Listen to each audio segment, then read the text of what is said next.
और अब कुछ खबरें खेल के मैदान से। आईसीसी अंडर 19 वर्ल्ड कप के फाइनल में ऑस्ट्रेलिया दिफाई चैंपियन भारत को 79 रन से शिकस्त देकर चौथी बार आलमी चैंपियन बन गया। जनूबी अफ्रीका के शहर बेनोनी में होने वाले आईसीसी अंडर 19 वर्ल्ड कप के फाइनल मैच में ऑस्ट्रेलिया ने टॉस जीतकर पहले बैटिंग का फैसला किया। पहले बैटिंग करते हुए ऑस्ट्रेलिया ने मुकर्रर 50 ओवर में 7 विकेटों के नुकसान पर 253 रन बनाए। 254 रन के हदफ के ताकों में भारत की पूरी टीम 47.5 ओवर्स में 174 रन बनाकर आउट हो गई।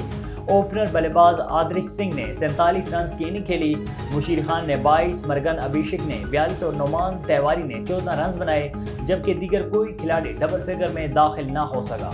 पाकिस्तान सुपर लीग की फ्रेंचाइज लाहौर कलंदर्स के बल्लेबाज फखर जमान ने कहा है कि कौमी टीम का मामला अलग है, लेकिन पीएसएल में ओपनिंग ही करना चाहूँगा। लाहौर में मीडिया से गुफ्तगू करते हुए फखर जमान ने कहा है कि टी20 क्रिकेट में ओपनर्स ही बैटिंग में टेम्पो बनाते हैं। ओपनिंग में सेम्बलिंग्स की कमी महसूस करेंगे, मगर हमारे बाकी खिलाड़ी भी अच्छे हैं। बतौर प्रोफेशनल खिलाड़ी किसी भी नंबर पर खेलने के लिए तैयार हूँ। कीनिया के मैराथन के वर्ल्ड रिकॉर्ड होल्डर कैलन कप्टम कार हादसे में हलाक हो गए।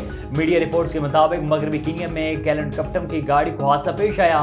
उनकी उम्र 24 वर्ष थी। हादसे में कैलन कप्टम के कोच रवांडा के गरवाए साकी जमाना भी चल बसे, जबकि कार में सवार खातून को जख्मी हालत में अस्पताल पहुंचाया गया। मीडिया रिपोर्ट्स के मुताबिक कैलन कप्टम कार चला रहे थे, जो कंट्रोल से बाहर होने पर उलट गई थी।